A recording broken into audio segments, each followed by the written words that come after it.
The Elder Scrolls series boasts some of the best video game fiction out there, ranging from its questlands to its in-game books. No matter where you go in this universe, there's always a story to be told. Whether you're venturing out into the wilds of Cyrodiil, or up the mountains of Skyrim, or even down in the darkest depths of Morrowind, you will always find a tale to tell and may even craft your own. The Elder Scrolls games may not be known for their main quests, but to many of us they are still compelling nonetheless. Hello everyone, I'm RedBeakRaven and welcome to an Elder Scrolls 6 discussion video where I will be talking about the story. I'll go through what I would like the main story to be, what it could possibly be depending on where it is set, and just throw some ideas around of what it could be in relation to. So let's get started. The first thing I want to talk about is how far ahead they are going to go with this. Now I doubt they'd go back, but for the sake of this discussion I'll just assume that they will go forward in time. So I don't really know if they would likely jump ahead by only a short number of years like Fallout did, or they would choose to go another 100 years into the future. But what my main interest in this is, well, it's actually a couple of things. One is the Civil War in Skyrim. Now I do wonder how they'll manage to or not to mention this, but I'll talk about that in a minute as that is in relation to one of my story ideas. But the second thing is probably the most obvious topic, and that is the Thalmor. So if they jump ahead 100 years, then chances are that the Thalmor are non-existent and everyone's pretty much independent, or the Empire is back in all its glory, and the other possible scenario is that the Thalmor still exist but they now have a bigger role in the story. This would probably be a more likely scenario if the Elder Scrolls 6 is set in either Valenwood, the Somerset Isles, or even Hammerfell, since they were clashing with each other around the time of Skyrim. The same could be said if it was set only a decade later after what happened in Skyrim. I mean, a lot can change in only a few years, never mind 10 years. That particular area I think is a really big it depends scenario, and not to trail away from the Civil War topic, but I think a bigger focus on the Thalmor could tie in well if the next game is set in Valenwood, which we all seem to agree on this Project Greenheart likely being legit. Now I hadn't really thought about what the story could be or what I'd want it to be if it was set in Valenwood, but a comment I read on my last Elder Scrolls 6 discussion video was quite an interesting idea. Roderick Kingfield said that I'm predicting that Valenwood's strict nature laws is going to play a big role in the next game, assuming it's truly going to be called Greenheart, because Greenheart is the home of the Wilder King as well as the heart of traditionalist Bosmer territory. I'm thinking that there's a growing division between New Age Bosmer who are abandoning the Green Pact in favour of living more like Altmer, and traditionalists who follow the Green Pact religiously. Then a cult of zealots led by the Wilder King starts a wild hunt like none seen before, aiming to purge Valenwood of all outsiders, to which White Raven responded by saying, now there's a great idea for a major, possibly branched, no pun intended, quest line for a Valenwood based game, if not the main quest anyway. Now I completely agree with White Raven in that it is a great idea for a branching quest line if it wasn't the story itself. I'd wager that they would probably do this in a similar way they did the Civil War quest line in Skyrim. I'm basing that off what the main quests have primarily been over the years. It generally involves us fighting our own battle while being surrounded by different conflicts. Oblivion was an exception since it affected everyone and you weren't really the hero of the day. That title went to Martin after he shattered the Amulet of Kings, transforming himself into the avatar of Akatosh.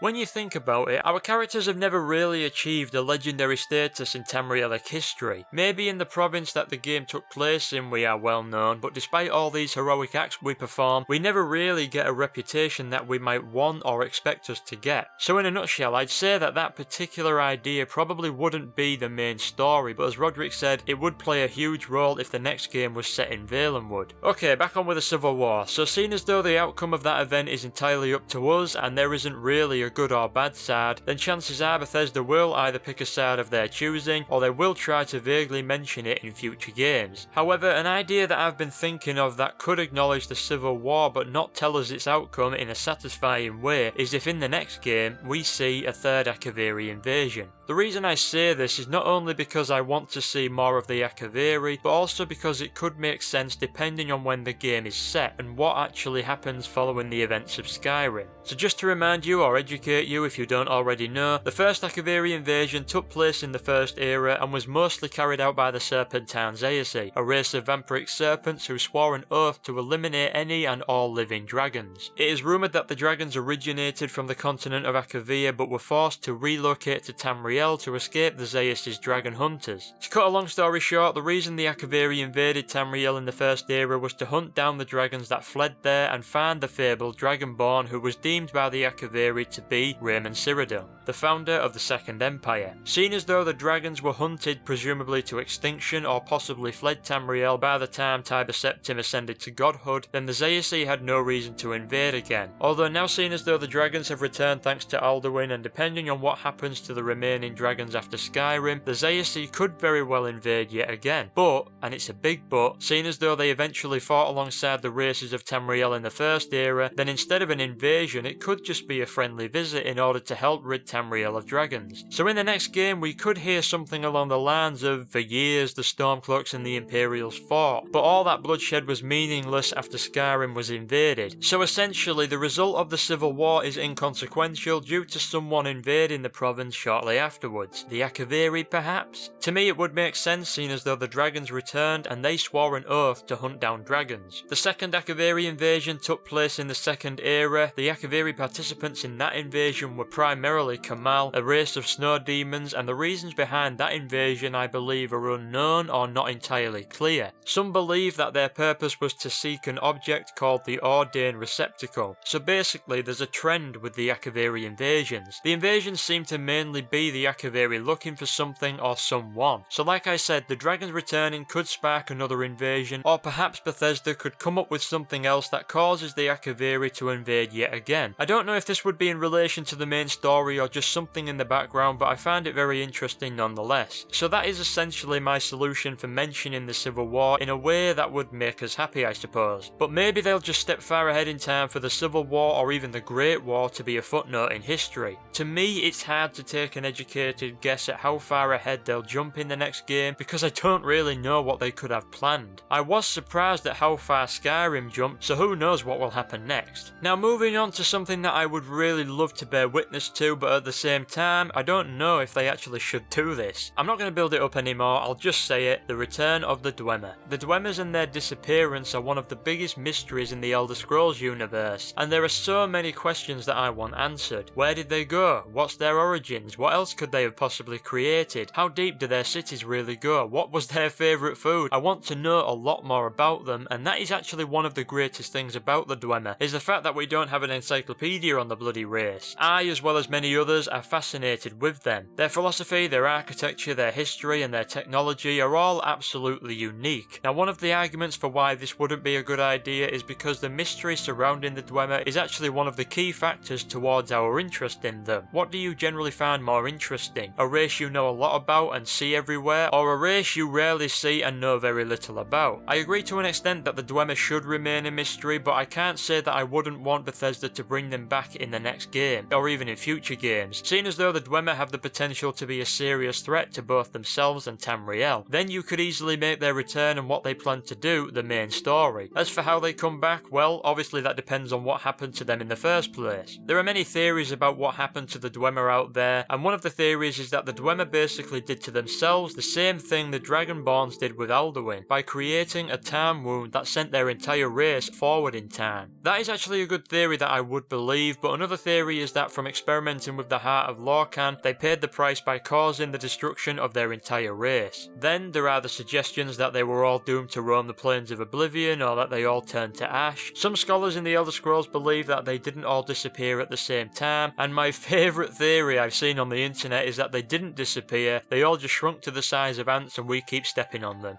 Yeah, I don't think that's, nah. So the last known living Dwemer, Yagrumbagan, who is present in Morrowind, believes that his race was either destroyed in Lord Cagnorak's attempt to grant the Dwemer eternal life, or that they are somewhere in an outer realm. To be perfectly honest, I just really want to know what exactly happened at Red Mountain, and I don't believe they need to make a return to answer that question, but I would love to see the Dwemer come back in style regardless. The issue with this idea though is that it is believed that the Dwemer were predominantly based in Skyrim and Morrowind, specifically Vardenfell. They did however have cities in High Rock and Hammerfell, and those two places are yet to be seen in their entirety in an Elder Scrolls game, which in that case, Hammerfell for the win. So when I really think about this, the story is going to heavily depend on the location of the next game, unless of course it's related to a Daedric prince, in which case that could be anywhere. And speaking of Daedric princes, how about the return of Jiggalag? For those of you who don't know, Jiggalag is not just a funny name I made up, but he is the Daedric Prince of Order. Not much was known about him until the Shivering Isles DLC for Oblivion came out, up until the end of the Third Era, Sheogorath was actually Jyggalag, who had been cursed by his fellow Daedric princes to live as the Prince of Madness. The other princes cursed him because they were afraid and jealous of Jyggalag's realm of perfect order. At the end of every era, he would be allowed to transform back to his original self and retake the Shivering Isles from his alter ego, in the event known as the Grey March. In the Shivering Isles DLC, we are tasked with defeating Jyggalag and halting the Grey March before he could conquer the realm yet again. This defeat ended the curse on Jyggalag, and our character is presumed to have taken over the role as Sheogorath, which is actually backed up by his dialogue in Skyrim, when he says that he was there when Martin defeated Mehrunes Dagon. You know what made that even more perfect for me? Was the fact that, like Sheogorath in Skyrim, my main Oblivion character was a Breton and had a similar hairstyle to the one that Sheogorath in Skyrim has. I could not have asked for a more perfect representation. Although I can't say I'm a fan of my character being completely mad, but then again, he is now immortal and a Daedric prince at that. So Jyggalag's return could be something along the lines of bringing order to Tamriel by conquering it, potentially eliminating a lot of the inhabitants. Another possibility for Jyggalag is that Tamriel is the battleground for a war between him and the other Daedric princes. That also wouldn't heavily depend on where the game is set, but some people have said that they think the Daedric princes taking over Tamriel scenario is getting a bit old, and I suppose I could agree with that. I think now the Daedric princes are best left for side quests and DLC, but Jyggalag could be an exception, seeing as though we don't know that much about him. Okay, so now we come to the final idea for the story and or events of the Elder Scrolls 6. In my last Elder Scrolls 6 discussion video, I talked a little bit about a concept called the Towers. I'm going to quickly reiterate what I read in the previous video just to remind you or bring those who may not have watched that video up to speed on the concept, if you don't already know what it is. So this comes straight from the Elder Scrolls wiki, and it reads, "The Towers are a concept in the Elder Scrolls lore that focuses on the metaphysics surrounding the creation of Mundus. It draws largely from a series of texts known as Numantia Intercept, written by Michael Kirkbride, former writer and designer for Bethesda Softworks. According to these texts, a mysterious character named New Hatter addresses a letter to Chancellor Okato and the Elder Council, warning that the barriers between Mundus and the realms of Oblivion are weakening. The letter foreshadows the invasion of Mehrunes Dagon during the events of the Elder Scrolls 4 Oblivion and explains the creation and purpose of the Adamantine Tower. The towers are various constructs, both natural and artificial, located all across Nirn. Their existence ensures Mundus remains stabilised as they uphold the barriers between the mortal plane and the realms of Oblivion. Each tower bears a stone that serves as its heart and provides it with stability and power. If a stone is ever removed from a tower or destroyed, the tower becomes inert or deactivated. Should all existing towers fail, Mundus itself would cease to exist. Now, first of all, if you really want to understand this or find out more about it, then I highly recommend you go to either UESP or the Elder Scrolls wiki. All I'm going to do is try and summarise it and just talk about it really. So according to the Numantia Intercepts, the towers are both natural and artificial polydox constructs. They dominate the different regions of Tamriel and are magical and physical echoes of the Adamantia, which is known as the Adamantine or the Dureni Tower, located in High Rock. It is believed that the towers strengthen and reinforce the strictures of Mundus, and the relation between the towers and the metaphysical tower is unclear, but it's presumed that in order to understand one of them, you have to understand both of them. Now please do correct me if I'm wrong. I mean, I'm not an Elder Scrolls library. I know a lot of Elder Scrolls lore, but there's still tons of it I don't know. But it's my belief that this tower theory is pretty much based on information that is found outside of the games and hasn't been established as genuine lore. If that is true, then all this is pure speculation that may end up being a waste of time talking about. But it is there, it does make sense, and I find it very interesting, so you're damn right we're going to talk about it. Now, the popular theory regarding this theory, a theory within a theory, interesting. What a lot of people are saying they would like to see in relation to this, and what is actually written in another text by Kirkbride called Altmary Commentary on Talos, is that the Thalmor's endgame is to deactivate all the towers. So there is a myth out there about the creation of the Aldmer, which were the original race of Mer on Nirn. The myth is that the Aldmer were once gods who were descendants of the Aedra who created Mundus. However, Lorcan tricked the other Aedra into creating Mundus, and thus the Aldmer was trapped there as mortals. As we now know, the original Mer emerged into various different races, such as the Altmer, the Dunmer, the Aelids, etc. Most of them accept their mortality, but many Altmer are still trying to find a way to re-achieve divinity. The Thalmor's endgame is to basically re-achieve divinity by deactivating all these towers. The Aldmeri Dominion believe that the towers are nothing but bars on a cage, and their wish is to smash the cage open and escape the mortal plane. If all the towers were deactivated, the eternal cycle of death would cease, cease and Mundus would dissolve back into its original primordial state, unbound by the laws of physics and reality. Time and space would have no meaning, neither would despair or discord. The first step of achieving divinity was to stop Talos from being worshipped. The Thalmor also feel the need to remove man from the equation, but killing every human is obviously a very difficult and near impossible task. However, they'd rather remove the very idea of man, which they believe would be possible by deactivating the towers in question.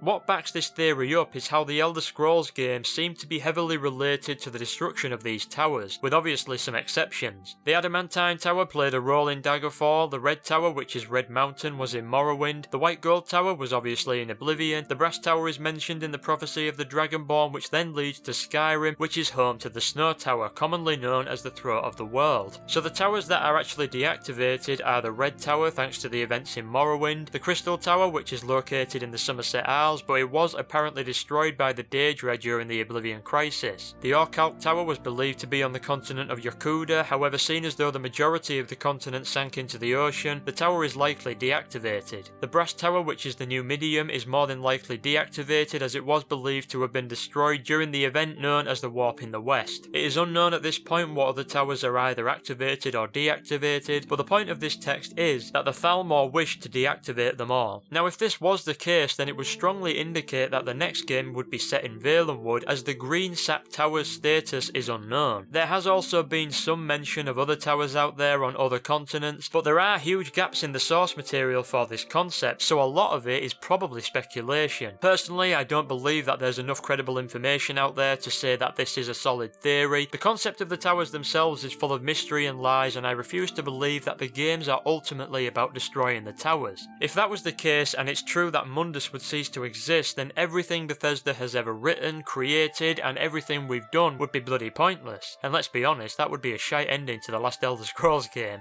So at the end of the day, to get a better picture of what the story and the events surrounding it will be in the next game, we need to find out where it's going to be set. Black Marsh is at the top of my list for the next one, and I can't really offer any suggestion about what the story could be if it was set there, because honestly I don't know a great deal about the province. Although not that it's entirely relevant, but it could be related to what happened in the Infernal City and the Lord of Souls books, seeing as though Umbriel had some relation to the Hist. If you've got no idea of what I'm talking about there, then you can find more about this on the Elder Scrolls wiki sites, but if you like reading books or want to try and get into reading and you like the Elder Scrolls, then I would recommend those Elder Scrolls novels. They are actually pretty good. Okay, so I think I'll wrap this up there. I could continue talking about this, but my throat's a bit sore right now, and I'm not making an Elder Scrolls history lesson. Besides, I believe there is such a thing as over-speculating something. You do a lot of guesswork, and then eventually you actually start believing some of it, and then you form too many expectations and end up disappointing yourself when all is revealed. So in a nutshell, that's enough story discussion from me. Now let me know in the comments below what your ideas for the next game's story are. Are there any popular theories out there I failed to mention? And what do you think of the ideas that I talked about in this video? I am working on another Elder Scrolls 6 video, so stay tuned for that if you want to see it. This one is going to be more like a wish list. I'll be talking about what things I'd like to see in the next one, ranging from new and improved things to implementing old ideas. So hit the like button if you like this video. You can also follow me on Twitter or like me on Facebook. You will find those links at the bottom of the description. Anyways, that's all from me, so until next time, I'll see you soon.